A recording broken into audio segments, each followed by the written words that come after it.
It's July 19th, 2025. Uh, I'm going back to 2018. Well, 7 more years and I've caught up.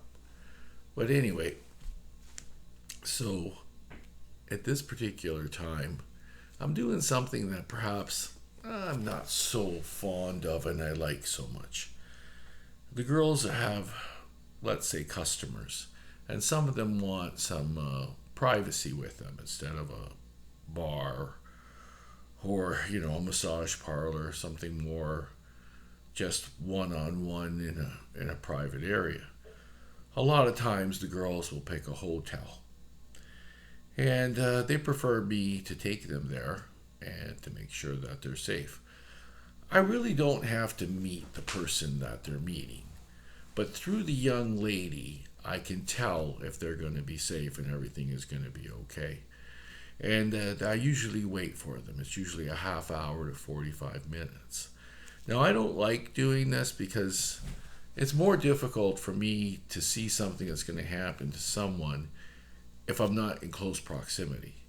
And yet they want me, outside the parking lot of the hotel so that the customer that they're serving, two adults doing whatever they need to do in order to enjoy themselves, uh, does not know that I'm there, so he or she does not feel intimidated or anything like that. Now, I am versed in the martial arts. I can defend myself or defend people that I care about, but I hate violence. So I hope, well, I've been very, very fortunate that I didn't have to use that.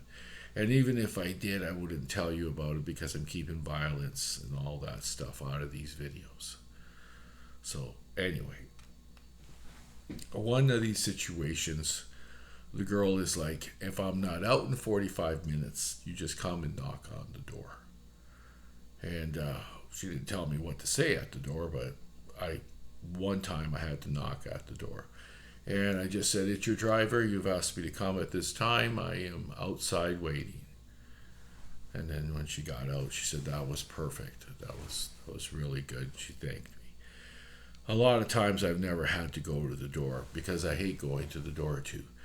But usually when a person is confronted with a situation that they're involved with another person inside a room and they're doing whatever they're doing, and then someone comes and knocks on the door, that person, that's, if they're going to take advantage of the other person, knows that that person is not alone and perhaps changes their mind in order to do something that they weren't going to do.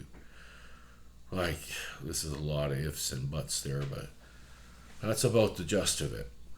Now, there was one individual story that I wanted to say that is about a young lady, a redhead in her 30s, maybe a little older, in between her 30s and 40s.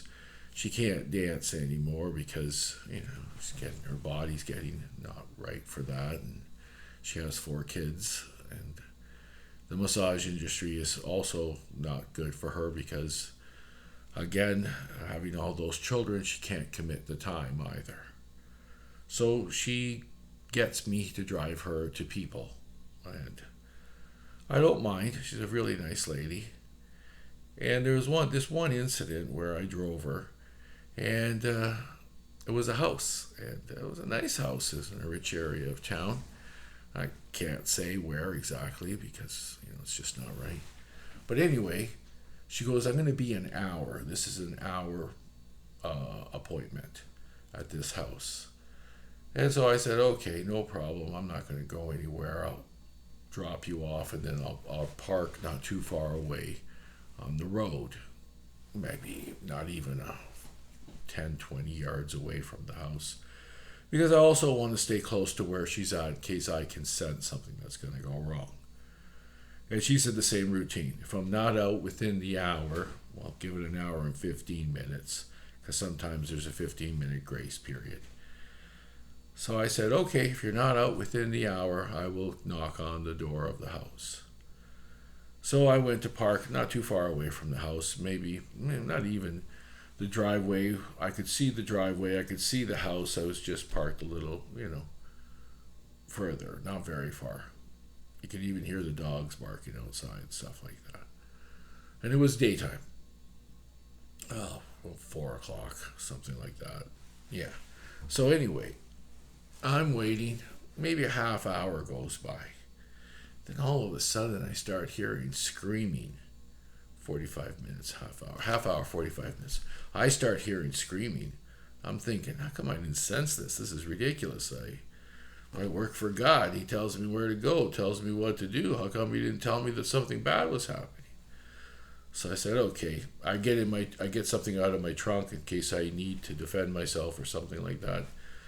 I run to the door, and as I'm getting up the stairs of the front of the house and everything, she opens the door. She goes, I knew you were coming. And I said, yeah, I heard screaming. I usually know. She goes to me, she goes, listen, it wasn't me. It was the wife. It's a duel. She's screaming of excitement. I go, oh, God, thank God. So I left the situation. She goes, give me another half hour or two, maybe another hour. Don't worry, I'm fine. I said, okay. So I took a little nap in the car while I waited. And then she came out and started telling me the story and how they were laughing their heads off when they see me running up the driveway. Well, I didn't go inside because she came outside just before I came to it. And there's another thing about me. No door can stop me.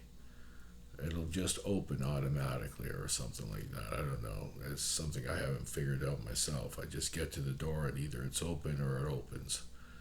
I think that's weird too. Excuse me. But anyway, these are the things that I don't really like to do, is drive these girls to these places where there's no security and something does go wrong. There's no way sometimes I can get to them. In a matter of minutes, something really bad could happen. And I really don't like that. So that's why I don't like doing those kind of things. But I did them.